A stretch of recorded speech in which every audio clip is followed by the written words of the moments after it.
তাদের মধ্যে থেকে চাকরি দেওয়া হলো। আমার সঙ্গে রয়েছেন প্রতিনিধি সুপ্রতিম, একটু জানবো সুপ্রতিম, এখনো পর্যন্ত কতজনকে চাকরি দেওয়া হলো? দেখো, দেউচা বাজারে প্রস্তাবিত যে কোল ব্লক, সেই জমিদারদের আজকে চাকরি দেওয়া হলো। 264 জন জমিদারকে আজকে পুলিশের জুনিয়র কনস্টেবল পদে তাদের হাতে নিয়োগপত্র তুলে দেওয়া হলো ইনডোর স্টেডিয়ামে। পাশাপাশি জেলা শাসক যেটা জানিয়েছেন যে এখনো পর্যন্ত যতগুলোর হাতে চাকরি দেওয়া হয়েছে প্রায় 1500 জনকে মতো চাকরি দেওয়া হয়েছে। আরো 100 জনের যে লিস্ট, সেটা ইতিমধ্যে কলকাতায় পাঠিয়ে দেওয়া হয়েছে, সেটা মন্ত্রিসভার অনুমোদন পেলেই আরো 100 জনকে গ্রুপ ডি পদে চাকরি দেওয়া হবে।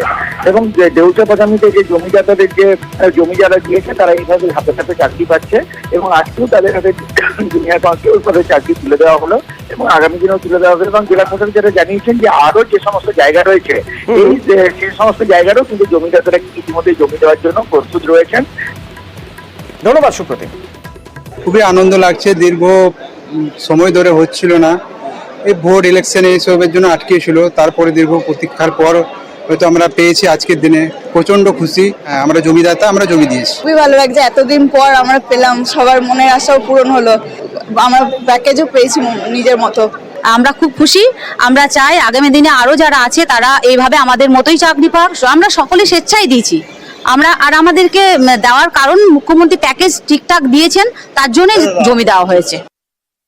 আজকে 12 নম্বর এবং 13 নম্বর লটের 64 জন জুনিয়র কনস্টেবল তারা কিন্তু আজকে নিয়োগপত্র পেলেন।